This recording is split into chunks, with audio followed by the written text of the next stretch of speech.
ಮತ್ತೆ ಈ ವೇದಾಂತವನ್ನ ಮಹಾತ್ಮರ ವಾಣಿಯನ್ನು ಯಾಕೆ ಕೇಳ್ಬೇಕಂದ್ರೆ ಮನಸ್ಸಿಗೆ ಅನುಭವಸ್ಕರವಾಗಿ. ಒಂದ್ಸಲ ಮಹಾತ್ಮರು ಒಂದ್ ಊರೊಳಗ ಪುರಾಣ ಹೇಳ್ತಾ ಇದ್ರು, ಯವ್ವ ಬೇಡ ನಮ್ಮ ಒಂದ್ ತಿಂಗಳ ದಿನ ಏನ್ ತಿಂತ ಅವರ ತಿನ್ನಾಕ್ತಿನ ನೀನು ಬಜ್ಜಿ ಪೂರ ನುಂಗಿ ಆ ಪೂರ ಹೋಗೋದ ಹೊರ ಹೋಗ್ಯಾನ 2 ಕ್ವಿಂಟಲ್ ಬಜ್ಜಿ ಮಣ್ಣು 3 ಕ್ವಿಂಟಲ್ ಪೂರೆ ಇವತ್ ಮತ್ ಅದನ್ನ ಹೊಡಿ ಅಂದ್ರೆ ಏನ್ ಉಳಿತಾವ ನಾವು ವಾಲ್ಯ ನಕ್ತ ಒಟ್ಟು ಹುಡುಗರು. ಯಪ್ಪ ಯಾಕ ನೀವು ಇವತ್ತು ಬಂದಿರಿ ನೋಡ್ಬೇಕು ದಿನ ಪುರೆ ಏನು ಬಜ್ಜಿ ಏನು ಇಡ್ಲಿ ಏನು ಜಿಲೇಬಿ ಏನು ದೊಡ್ಡಾರ ವಾಲ್ಯ ಅಂದ್ರೆ ಸಣ್ಣ ಹುಡುಗರು ವಾಲ್ಯ ಅಂತ ನಾ ಇವತ್ತು ಕೇಳಿ ಹುಡುಗನ ಏನ್ ಅಷ್ಟ ಮಾಡ್ತೀವಿ ವಾಲ್ರಿ ಅಂತಾರ. ಯಾಕೆ ಏನ್ರಿ ಎಷ್ಟೋ ಹಾಕುದು ಹಂಗ ಅಂದ ಮತ್ತೆ ಯಾಕೆ ಬಿಟ್ಟಿ ನೀವು ಮಧ್ಯಾಹ್ನ ಹುಗ್ಗಿ ಹಾಕೋದ್ರಿ ಅನ್ನೋವು ಅದಕ್ ಬಿಟ್ಟಾವು ಅದಕ್ಕೆ ವಾಲ್ಯ ಅಂತ ಕೇಳಿತಾರೆ ಯಾರು ಮಹಾತ್ಮರು ಪುರಾಣ ಹೇಳ್ತಾ ಇದ್ರು. ಹೇಳು ಸುಮಾರು ಕಾಶಿ ಯಾತ್ರಾ ವರ್ಣನೆ ಬಂದಿತ್ತು. ಕಾಶಿಗೆ ಹೋದ್ರ ಮೋಕ್ಷ ಆಗ್ತದ. ಅದಕ್ಕೆ ಅಂತೀರಿ ನೋಡ್ರಿ ನೀವು ದೇಶ ಮನಸ್ಸಿಟ್ಕೊಂಡು ಕಾಶಿಗೆ ಹೋದ್ರು ಪಾಪ ಬೆನ್ನು ಬಡ್ಲಿಲ್ಲ. ಹಂಗ ಮನಸ್ಸು ಪರಿಶುದ್ಧ ಇದ್ರೆ ಇದ್ದಲ್ಲೇ ಕಾಶಿವ. ನೀವ್ ಎಲ್ಲಿ ಕುಂತ್ರಿ ಇದು ಪುಣ್ಯಕ್ಷೇತ್ರ ಇದು ಎಂತ ಪುಣ್ಯಕ್ಷೇತ್ರ ಅಂದ್ರ ಈ ಅಧ್ಯಾತ್ಮ ಏನ್ ಮಾಡ್ಕೊಂಡ್ ಬಂದಾರ 3 ಕಾಂಡಗಳು ಮಾಡ್ಕೊಂಡ್ ಬಂದಾರ. 3 ಕಾಂಡ ನಾವು ಕಾಂಡ, ಒಂದು ಕರ್ಮಕಾಂಡ, ಒಂದು ಉಪಾಸನ ಕಾಂಡ, ಒಂದು ಜ್ಞಾನ ಕಾಂಡ. ಇದು 3 ನಡೆದಿಲ್ಲಿ. ಇದಕ್ಕೆ ತ್ರಿವೇಣ ಸಂಗಮ ಅಂತಾರ. ಮೊದಲಿಗೆ ಕರ್ಮಕಾಂಡ ಅಂದ್ರ ಎಲ್ಲಾರು ತಾಯಿನ ಜಪ ಮಾಡಾಕ್ತಾರ, ಕರ್ಮಕಾಂಡ ಇದು ಜಪ ಮಾಡುದು. ಉಪಾಸನ ಕಾಂಡ ಅಂದ್ರೆ ದೇಹ ಪಾಲನೆ ನಡೆದಿದೆ, ಉಪಾಸನ ಕಾಂಡ ಇದು ಉಪಾಸನ ಕಾಂಡ ಇದು. ಮತ್ತ ಜ್ಞಾನ ಕಾಂಡ ಎದಕ್ಕಂತಾರ ಅಂದ್ರ ಅಪ್ಪವ್ರು ಬರ್ತಾರ ನೋಡ್ರಿ, ವೇದಾಂತ ವಾಗ್ಮಿಲ್ಸ್ ಅಂತ ಹರಳಕಟ್ಟೆ ಅಪ್ಪವ್ರು.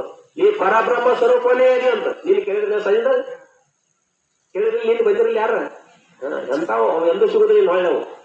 ಯಪ್ಪ ಹೇಳಂದ್ರ ಅವ್ರಿಗೆ ನೆನಪಾಗುದಿಲ್ಲ. ಅಂದ್ರ ಅವ್ರು 3 ಸಲ ವಿಷಯ ನೆನಪು ಮಾಡ್ಕೊಂಡ್ರು ಆ ವಿಷಯ ಮಾಡ್ತಾರಂದ್ರ ಅನುಭವದಿಂದ ಮಾಡ್ತಾರೆ. ಎಂತೆಂತ ಮಾತು ಆ ಮಾತುಗಳ ವಾಣಿಗಳು ಎಂದೂ ಸಿಗಾಕಿಲ್ಲ ನಿನ್ ಯಾ ಜನ್ಮಕ್ಕೂ ಅಂತ. 96 ವಯಸ್ಸಿನೊಳಗ ಅಷ್ಟೊಂದು ಪರಬ್ರಹ್ಮನ ಗಟ್ಟಿ ಮಾಡ್ಕೊಂಡಂತಾರು ಬ್ರಹ್ಮನಿಷ್ಠರು ಯಾರಾದ್ರೂ ನಿಜಗುಣ ಅಪ್ಪಗಳು ಅಂತವ್ರ ವಾಣಿ ಕೇಳಿದ್ರೆ ನೀವೇನಾಗಬೇಕು, ನೀವು ಪರಬ್ರಹ್ಮನೇ ಆಗಬೇಕು, ಮತ್ತೇನೂ ಆಗಬಾರ್ದೇವ. ಇಲ್ಲಿ ಕಲ್ಲವೂ ಇಲ್ಲ ಮಲ್ಲವಲ್ಲ ಏನಿಲ್ಲವ. ಮತ್ ಕೇಳ್ತೀರಿ ಹಂಗ ನೀವು ಹೇಳೋಲ್ಲ ಹಂಗ ಕೇಳಿ ಇಲ್ಲ ಜಾಸ್ತಿ ಸಿಗ್ತೀವಿ. ಅದಕ್ಕೆ ಅವತ್ತು ದಿವಸ ಕಾಶಿ ಯಾತ್ರಾ ಬಗ್ಗೆ ಹೇಳ್ತಿರು. ಕಾಶಿ ಯಾತ್ರಾ ಬಗ್ಗೆ ಹೇಳ್ತಿದ್ದ. ಅದ್ರಾಗ ಊರ ಡೊಂಗರ ಹೊಡಿಸಿರು. ನಾನು ಹೇಳಿದಿಲ್ಲ ಅವರ ಯಾರ್ಯಾರು ಸೀರೆ ತಗೋತಾರ ಯಾರ್ಯಾರು ಸೀರೆ ತಗೋತಾರ ಅಂತ. ಅವ್ರಿಗೆ ಹೋಗಿಲ್ಲ ಸೀರೆ 300 ಸೀರೆ ತಂದಾರ. 1 ತಾಸೇ ವ್ಯಾಪಾರ ಆಗಿಬಿಟ್ಟವ. ಇವತ್ತು ಮತ್ತೆ ಹೊಂಟಾರ. ಇವತ್ತು ನೀವು ಯಾರು ತಗೋತೀರಿ ಹೇಳಿದೆಮ್ಮ ನಿಮಗೂ ಕೊಡಿಸ್ತಾರ. ಸಾಕು ನಿಮ್ಮ ಮತ್ತ ಪಡಿಸಂದ್ರಲ್ರಿ ಸಂಬಳ ಪಡಿಸಂದಿರಿ ಮತ್ತೆ ಇರ್ಲಿ. ಅದಕ್ಕೆ ಅವತ್ತು ದಿವಸ ಎಲ್ಲಾರು ಕಾಶಿ ಹೋಗುದು ತಿಳ್ಕೊಂಡು ಊರ ಡಂಗ್ರ ಸಾರಿಸಿದ್ರು. ಊರಾಗ ಎಲ್ಲಾರು ನಾ ಹೋಗ್ತೀವಿ ಕಾಶಿ, ನಾ ಹೋಗ್ತೀವಿ ಅಪ್ಪರ ಜೊತೆ ಅಂತ ತಿಳ್ಕೊಂಡು ಕಾಶಿ ಯಾತ್ರೆ ಮಾಡಕ್ ತಯಾರಾದ್ರು. ಆ ಊರಾಗ ಬಹಳ ದುಷ್ಟಿದ್ದ, ದರುಡೆ ಕೋರಿದ್ದ, ಮಹಾ ಕಳ್ತನ ಮಾಡ್ತಿದ್ದ, ಸುಲಿಗೆ ಮಾಡ್ತಿದ್ದ, ಅತ್ಯಾಚಾರ ಮಾಡ್ತಿದ್ದ. ಏನು ಮಾಡೋರ ಕೆಲಸ ಒಂದು ಉಳಿದಿಲ್ಲ. ನಮ್ ಶಿರ್ಪಾಕ್ಷಿದ್ರು ಬಹಳ ಚಂದ ಹೇಳ್ತಿರು, ಸದ್ಗುಣ ಸಂಪನ್ನ ಅವಗುಣ ಪರಿಪೂರ್ಣ ಎಲ್ಲಾ ತುಂಬ್ಕೊಂಡವ ಅಂತಾವಿದ್ದ. ಅವಾಗ ಹೋಗಿ ಸುದ್ದಿ ಮುಡ್ತಿದ್ರು, ಇಲ್ಲ ಊರಾಗ ಎಲ್ಲರೂ ಕಾಶಿಗೆ ಹೊಂಟಾರಂತ. ಅವಾಗ ನಾನು ವಿಚಾರ ಮಾಡಿದ, ಇಷ್ಟೆಲ್ಲಾ ಪಾಪ ಮಾಡೀನಿ, ನಮ್ ಊರಾಗ ಒಂದು ಅಪ್ಪ ಅವ್ರು ಎಷ್ಟು ಪ್ರಯತ್ನ ಮಾಡ್ತಾರೆ ನಮ್ಮೆಲ್ಲಾ ದುಷ್ಟ ಕಾರ್ಯ ಬಿಡಿಸ್ಬೇಕು, ನಮ್ಮೆಲ್ಲಾ ಸದ್ಗುಣವಂತರ ಮಾಡಬೇಕು, ನಮ್ಮ ಪರಮಾತ್ಮ ಒಲಿವಿ ಪಾತ್ರ ಮಾಡ್ಬೇಕಂತ ತಿಳ್ಕೊಂಡು ಎಷ್ಟು ಕಷ್ಟ ಪಡ್ಕೊಂಡು ನಮ್ಗೆಲ್ಲ ಹೇಳ್ತಾರೆ. ಪರಿಯಾಗಿ ತಿಳಿಸಿದ್ರು ಸಹಿತ ತಾ ಹೆಂಗ ತನ್ನ ಮಗುವಿಗೆ ತುತ್ತು ಮಾಡಿ ಉಳಿಸಿ ತನ್ನ ಮಗನ ಸಂತೃಪ್ತಿ ಮಾಡ್ತಾಳು, ಅದೇ ರೀತಿ ತಮ್ಮ ಅಮೃತವಾಣಿಯಿಂದ ನಮ್ಮೆಲ್ಲ ಇಷ್ಟೆಲ್ಲಾ ತಿಳಿಸ್ತಾರ. ಇನ್ ಮೇಲೆ ನಾ ಪಾಪ ಮಾಡಬಾರ್ದು, ಇಲ್ಲಿ ತನಕ ಪಾಪ ಮಾಡಿದಕ್ಕೆ ವಿಮೋಚನಕ್ಕೆ ಏನ್ ರೈತನ ಕೇಳ ಬರಬೇಕಂತ ಅವನು ದುಷ್ಣು ಹೋಗಿ ಅಪ್ಪ ಅವ್ರ ಮುಂದೆ ಕೈ ಮುಕ್ಕೊಂಡು ನಿಂತ ಯಪ್ಪ ಅಂದ. ಅವಾಗ ಅಪ್ಪವ್ರ ಶಿಷ್ಯರು ಯಪ್ಪರ ಯಾಕೋ ಎಂದೋ ಬರಲಾರ ಮಠಕ್ಕೆ ಬಂದಾನಂದ್ರೆ ನಾವು ಹೋಗ್ಬಿಡ್ತಿರೋ ಅಂತ ಎದ್ದ ಮನೆಗೆ ಹೋಗ್ಬಿಟ್ರು. ಅವತ್ತೊತ್ತಿಗೆ ಕೈ ಮುಕ್ಕೊಂಡಿದ್ದ. ಎಲ್ಲಾರು ಹೋದ್ಮೇಲೆ ಅಪ್ಪವ್ರ ಕಾಲಿ ಪಾದಕ್ಕೆ ನಮಸ್ಕಾರ ಆಯ್ತದ.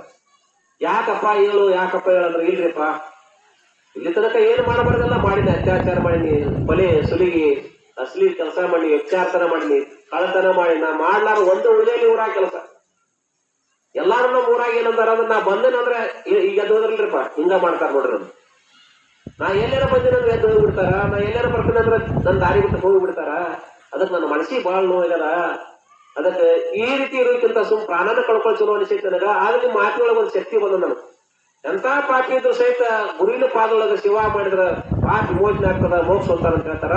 ಅದಕ್ಕೆಪ್ಪ ನನ್ನ ಮನಸ್ಸು ಯಾಕೋ ಇವತ್ತು ತಿಳಿಯಾಗ ನಿಮ್ಮ ವಾಣಿ ಯಾವಾಗ ಕೇಳ್ತಿಲ್ಲ ಇನ್ ಮೇಲೆ ಎಂದೂ ಪಾಪ ಮಾಡಬಾರ್ದು, ಮನಸ್ಸು ಪರಿಶುದ್ಧ ಮಾಡ್ಕೋಬೇಕಂತ ಒಂದು ವಿಚಾರ ಬಂದದ. ಅದಕ್ಕೆ ನಾನು ನಿಮ್ ಜೊತೆ ಕಾಶಿಗೆ ಬರ್ತೀನಿ ಅಪ್ಪ. ಅವಾಗ ಇಷ್ಟೆಲ್ಲಾ ಪರಿಪರಿಯಾಗಿ ಕೇಳ್ತಾರಂದ್ರ ಗುರುಗಳು ಹೆಂಗಿರ್ತಾರಂದ್ರ ಕರುಣ ರಸದ ಕೋಡಿ. ಅವ್ರ ಕರುಣಾಗುಣ ಬಾಳ ತಿಳ್ತಿರ್ತದೆ. ಯಾರಲ್ಲಿ ಕರುಣೆಯ ಸತ್ಕಲೆ, ಶಾಸ್ತ್ರ ಪಂಡಿತೆ, ಸುಮುಖತ್ವ ಇವೆಲ್ಲಾ ಇದ್ದದಕ್ಕೆ ಏನಂತಾರ ಗುರುಗಳು ಅಂತಾರ. ಗುರುವಿನ ಲಕ್ಷಣ ಮಾಡ್ಕೊಂಡ್ ಬಂದಾರ. ಅದ ಗುರುವಿಗೆ ಮುಖ್ಯ ಗುಣ ಏನಿರ್ತದ, ಕರುಣಾಗುಣ ಇರ್ತದೆ. ಯಾರನ್ನ ಕಂಡ್ರು ಸಹಿತ ಅವನಲ್ಲಿ ದಯಾ ಭಾವ ಬರ್ತದೆ, ದಯಾಳ ಗುಣ ಅವನಲ್ಲಿ ಇರ್ತದ. ಅದಕ್ಕಾಗಿ ಯಾವಾಗ ಇಷ್ಟಂತ ಪಾಪಿ ಪರಿಪರಿಯಾಗಿ ಬಿಡ್ತಂದ ಆಯ್ತಪ್ಪ ನೀನು ಬಾ ಅಂದ್ರು. ಬಹಳ ಸಂತೋಷ ಆತವ್ರು. ಕಾಶಿ ಮುಟ್ಟಿದಕ್ಕಿಂತ ಹೆಚ್ಚಿಗೆ ಸಂತೋಷ ಆತು. ಬಹಳ ಸಂತೋಷದಿಂದ ಮನಿ ಹೊಂಟಿದ್ದ. ಏನ್ ಮಾಡ್ತೀರಿ, ದಾರಿ ಹಿಡ್ಕೊಂಡು ನೋಡ್ತಿರ್ ಮಂದಿ. ಮಠಕ್ಕೆ ಹೋಗಿದ್ದ, ಏನ್ ಮಾಡಿ ಬಂದು ಏನಿಲ್ಲೋ, ಅಪ್ಪ ಅವ್ರು ಏನ್ ಹೇಳಿದ್ರು ಏನಿಲ್ಲ ಅಂತ ತಿಳ್ಕೊಂಡು ನಿಂತ ದಿನ ಬರೋ ಮಠದ ಭಕ್ತರು ನೋಡ್ತಿದ್ರು. ಅಷ್ಟೊತ್ತಿಗೆ ಮನೆಗೆ ಹೋದಿವ ಮತ್ ತಿರುಗಿ ಬಂದ್ರವ್ರು. ಯಪ್ಪ ಮತ್ತ ಅವ್ ಬಂದಿದ್ದಲ್ಲ ಅವ್ ಏನಂದ್ರಿ ನಿಮ್ಗ ಅಂದ. ಏನಿಲ್ಲಪ್ಪ ಅವನು ಕಾಶಿಗೆ ಬರ್ತಾನ. ಅವಾಗ ಅವ್ರಂದ್ರು, ಯಪ್ಪ ಇಲ್ಲಿ ತನಕ ನೀನ್ ಮಠದ ನಾವೆಲ್ಲ ಸೇವೆ ಮಾಡಿ ನೀ ಹೇಳದಂಗ ಕೇಳ್ಕೊಂಡು ಬಂದಿವಿ. ಇನ್ ಮೇಲೆ ಅವ್ ಬರ್ತಾನಂದ್ರೆ ಅವನ ಕರ್ಕೊಂಡು ಹೋಗ್ಬಿಡ್ರಿ, ನಾವ್ ಬರಂಗಿಲ್ರಿಪ್ಪ. ಅಲ್ಲಪ್ಪ ಕಾಶಿ ಬರಾಕೆ ಎಲ್ಲಾರು ಬರಬೇಕು. ಅವ್ರ ಇವ್ರ ಅನ್ನಕ್ಕೆ ಏನದ, ಅದ ಮಹಾಪಾಪಿದ ಸಹಿತ ಅವರಿವರ ಎಂಬುದೇನೆ ಶಿವ ಶಿವ ಬಹುನದ ಮಾನವರೊಮ್ಮೆ ತಾವಾಗಲಿ ಮೋಸದಳ ಮುಸ್ರೆ. ಮೋಸಾಗಿದ್ರೆ ಶಿವಾಯನ ಮಂದ್ರ ಮೋಕ್ಷ ಆಕತ್ತಂದ್ರಪ್ಪ, ಪಾಪ ನಾಶ ಆಕತ್ತಂದ್ರ ಅದ ಕಾಶಿಗೆ ಬರ್ಲಿ ಬಿಡು ಬರ್ತಾನ ಅಂತಾರಂದ್ರೆ. ಯಪ್ಪ ನಾವ್ ಏನ್ ಬಾಳ ಹೇಳಂಗಿಲ್ಲ ನೋಡ್ರಿ. ಅವ ಬೇಕಂದ್ರ ಅವ್ನ್ ಕರ್ಕೊಂಡು ನಾವು ಬಿಟ್ಟು ಬಿಡ್ತೀವಿ. ಇಲ್ಲ ಮತ್ ನಾವ್ ಬೇಕಂದ್ರ ಅವ್ನ್ ಕರ್ಕೊಂಡ್ ಬರಂಗಿಲ್ಲ ನೋಡ್ರಿ ಅಪ್ಪ.